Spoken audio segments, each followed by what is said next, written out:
Students to our the new video of ST expert classes. So today we will begin the new chapter. The name is what is democracy, why democracy. This is the chapter number 1 of the political science class 9. So let's begin this chapter. Before starting, I would like to request you to kindly subscribe our channel and press the bell icon to never miss the new updates of our video. Okay guys, so today we will study about this new chapter, that is this is democracy. So student जैसे कि हम लोग last class नहीं, class 8 में हम लोगों ने पढ़ा था कि क्या डेमोक्रेसी होता है, डेमोक्रेसी का मीनिंग क्या होता है. बट इसी चीज़ को आज हम लोग डिटेल में समझेंगे कि क्या उसका महत्व है और सारा चीज़ उसके बारे में आज हम लोग जानते हैं. ओके, तो बेसिकली डेमोक्रेसी को समझ लेते हैं. ओवरव्यू पहले हम लोग देख लेते हैं डेमोक्रेसी का. हम लोग जानते हैं वी डिस्क्राइब हम लोग कुछ गवर्नमेंट को जानते हैं कि, और कुछ गवर्नमेंट को हम लोग डेमोक्रेटिक बोलते हैं, कुछ को नॉन डेमोक्रेटिक कहते हैं. हम लोग जानते हैं कि गवर्नमेंट्स कुछ कंट्री में कैसे अपने फॉर्म को चेंज करती है. हमारा जो बेसिक एम है, हम लोग का जो लक्ष्य है वो समझना है कि क्या सबसे मिनिमम में सबसे कम क्या फीचर्स होने चाहिए एक डेमोक्रेटिक फॉर्म ऑफ गवर्नमेंट के. सो उसी को आज हम लोग समझते हैं. कुछ इंपॉर्टेंट टर्म्स है. Democratic country. डेमोक्रेटिक कंट्री क्या है? वैसे ऐसा कंट्री जहां पर जो गवर्नमेंट है, a country where the way of government is formed and the manner in which its function follow the principle of democracy. ऐसा कंट्री जहां पर जो गवर्नमेंट फॉर्म होता है वो जो डेमोक्रेसी के प्रिंसिपल्स होते हैं उनके आधार पर बने, उसको हम लोग बोलते हैं डेमोक्रेसी. डेमोक्रेटिक कंट्री का डिक्टेटरशिप ऐसा जहां पर जो रूल करने का, कंट्री का रूल करने का हो, वो सिर्फ एक आदमी के पास हो, पावर पूरा एक आदमी के पास हो, वैसे बोल सकते हैं. डायरेक्ट डेमोक्रेसी किसको बोलते हैं? ऐसा सिस्टम जहाँ पर जितने भी एडल्ट सिटीजन्स होते हैं उनको डायरेक्ट पार्टिसिपेट कर सकते हैं कानून बनाने में और पॉलिसीज बनाने में. फिर क्या non democratic country. Non democratic country क्या है? ऐसा कंट्री जहाँ पे गवर्नमेंट का formation, governance do not follow any rule. Sorry, यहाँ पे ये ए हो गया, ओ होना चाहिए था. मीन्स जो किसी भी प्रकार के गवर्नेंस को फॉलो नहीं करे उसको नॉन डेमोक्रेटिक. मीन्स जो डेमोक्रेटिक कंट्री देखिए डेमोक्रेटिक कंट्री को हम लोग समझ सकते हैं इट इज ऐसा फॉर्म ऑफ गवर्नमेंट जहाँ पे पीपल लोग अपने प्रतिनिधित्व मीन्स रिप्रेजेंटेटिव को चुनते हैं. नॉन डेमोक्रेटिक कंट्री वैसा कंट्री जहाँ पर गवर्नमेंट को लोग ना चुने. क्या अब हम लोग जानते हैं कि नॉन डेमोक्रेटिक कंट्री में दो तरह के फॉर्म आते हैं, दो तरह के फॉर्म ऑफ गवर्नमेंट आते हैं, एक डिक्टेटरशिप, एक मोनार्ची. डिक्टेटरशिप बहुत सारे कंट्री में चलते हैं, बहुत सारे कंट्री में मोनार्ची चलते हैं. वैसे रिप्रेजेंटेटिव डेमोक्रेसी, इसको हम लोग डेमोक्रेटिक सिस्टम भी कहते हैं. वही होता है रिप्रेजेंटेटिव डेमोक्रेसी को हम लोग बोल सकते हैं. इस सिस्टम में जितने भी एडल्ट वोटर्स होते हैं वो लोग अपने रिप्रेजेंटेटिव को चुनते हैं. वो जितने भी मीन्स राज्य के या देश के काम होते काज को वो देखते हैं और सारे मैनेज करते हैं. फेयर इलेक्शन ऐसा प्रोसेस है. मीन्स बेसिकली हम लोग इस जो अभी मैं बता रहा हूँ उसमें हम लोग बेसिकली यही समझ रहे हैं कि क्या क्या चीज़ होते हैं एक डेमो. मीन्स इस चैप्टर में हम लोग को क्या क्या पढ़ना है, क्या क्या जो मेन चीज़ है, मेन पॉइंट को समझ ले रहे हैं. फेयर इलेक्शन क्या बोलते हैं? एक ऐसा प्रोसेस ऑफ इलेक्शन जहाँ पर जो पावर में जो करंटली है वो उसका पूरा पूरा चांस हो हारने का.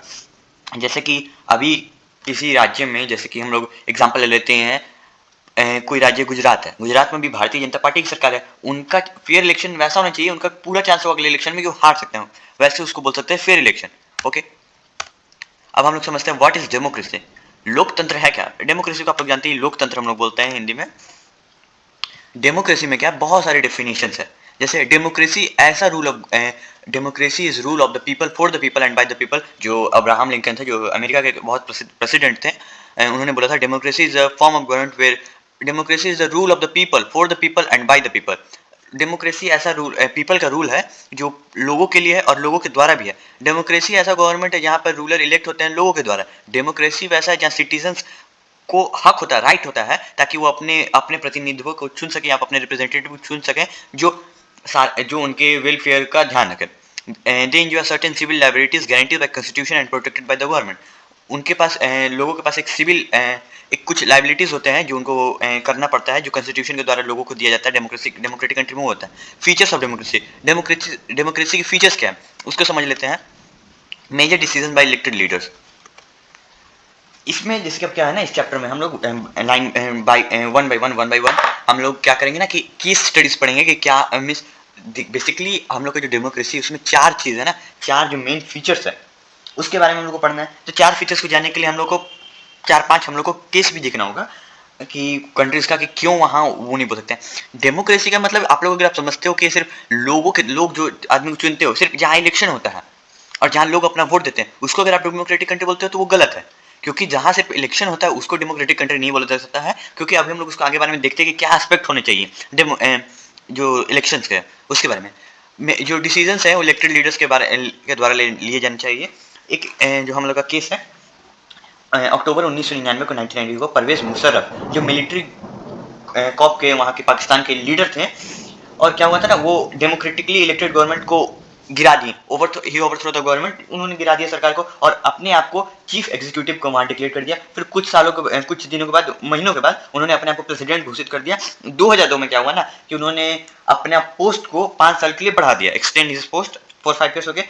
पाकिस्तानी मीडिया और अदर ऑर्गेनाइजेशन है, जितने भी ऑर्गेनाइजेशन थे, मीडिया थे, फिर ह्यूमन राइट्स के बारे में जो लोग देखते थे, सारे लोगों ने उनको कहा कि एक तरह का फ्रॉड है, उनको क्रिटिसाइज किया, बट उससे कोई उनको फर्क नहीं पड़ा। जो वहाँ के प्रेसिडेंट थे उस टाइम परवेज मुशर्रफ को क्या हुआ, अगस्त 2002 में उन्होंने कॉन्स्टिट्यूशन में कुछ बदलाव लाए, ही अमेंड द कॉन्स्टिट्यूशन और एक लीगल फ्रेमवर्क को इशू किया, जिसमें प्रेसिडेंट किसी भी प्रकार के नेशनल एंड प्रोविजनल असेंबली को कभी भी बर्खास्त कर सकता है। Means he can dismiss the national assembly और provincial assembly, जितनी भी लोकसभा, राज्यसभा, विधानसभा, विधान परिषद, किसी भी प्रकार की चीज है ना उसको वो हटा सकता है, बर्खास्त कर सकता है उस टाइम।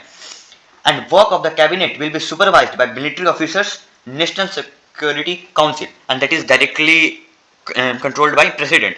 जितने भी कैबिनेट, जो वहाँ के कैबिनेट है, उनके जितने भी काम है उनको देखा जाएगा, देखभाल किया जाएगा जो मिलिट्री ऑफिसर्स हैं उनके द्वारा, जिसको नेशनल सिक्योरिटी काउंसिल बोला जाता था। तो क्या हुआ, क्लियरली हम लोग देख सकते हैं ना इस केस में वो क्या पता चलता है कि इलेक्शन हो रहे थे वहाँ, उन्होंने फिर इलेक्शन भी करवाया था, ऐसा नहीं कि इलेक्शन नहीं करवाते, इलेक्शन करवाए थे, बट क्या हो रहा था कि जो उनके लीडरशिप अंडर हिज लीडरशिप जो पाकिस्तान है वो डेमोक्रेसी नहीं कहला सकता है, क्योंकि बेसिकली क्या होता है ना, डेमोक्रेसी का एक ये फर्स्ट फीचर्स है कि जो रिप्रेजेंटेटिव को हम लोग चुन पाते, जैसे क्या हो रहा था इसमें डायरेक्टली हम लोग समझ सकते हैं कि बेसिकली हम लोग चुन रहे थे किसी सरकार को, जैसे कि अभी हम लोग किसी सरकार को चुनेंगे, बट प्रेसिडेंट ही उसको कंट्रोल करता है, वो सारी चीज को देख रहा है, वो कभी भी किसी को भी हटा सकता है, रूल भी कोई भी लॉज बन रहे हैं, अगर उसके खिलाफ बन रहे हैं तो हटा देगा।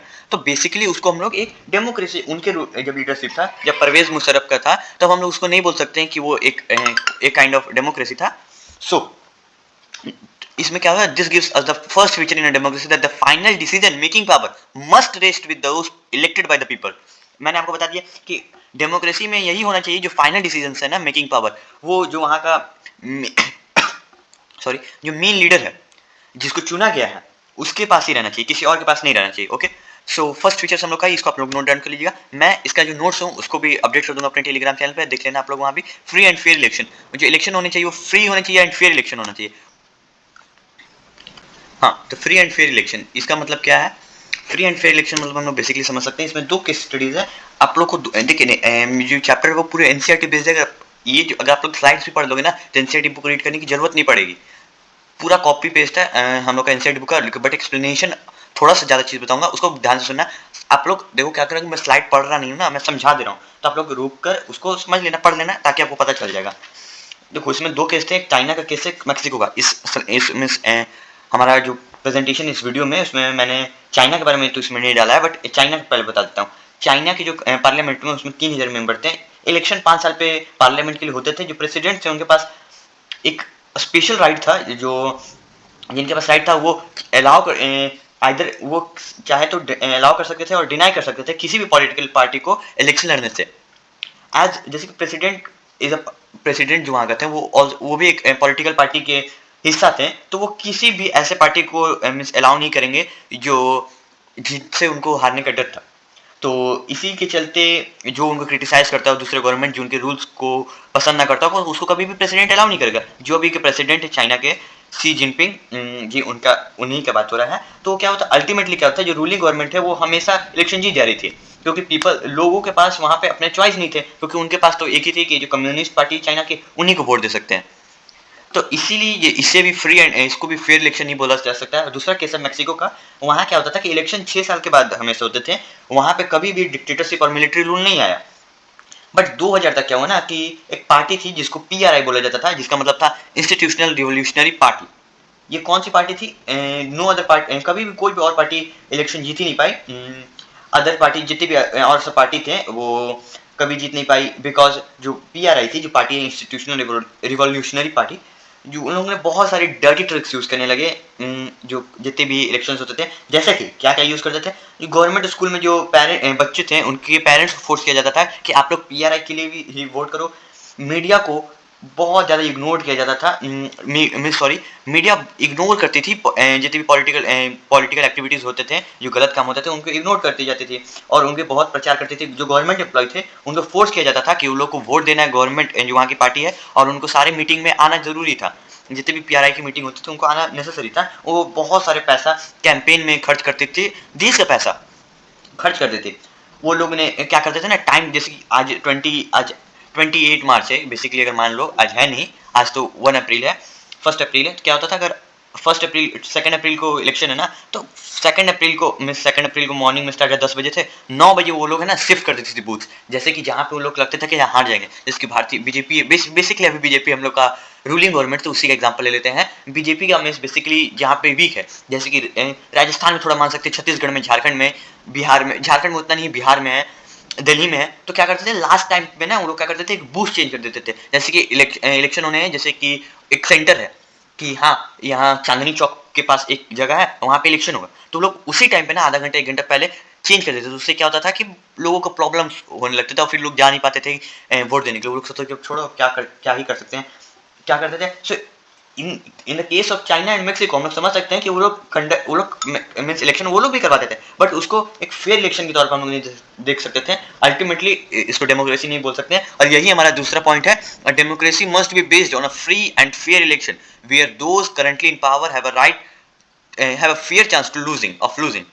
समझ गए गाइस? ओके, ये सेकंड हो गया। थर्ड हम लोग का है 1 पर्सन 1 वोट 1 वैल्यू। इसमें 3 एग्जांपल्स थे, इसमें कोई केस स्टडी नहीं पढ़ना, 3 चीज सिंपल सी बात करना है। सऊदी अरब में वीमेंस के पास वोट डालने का अधिकार नहीं थे 2015 तक।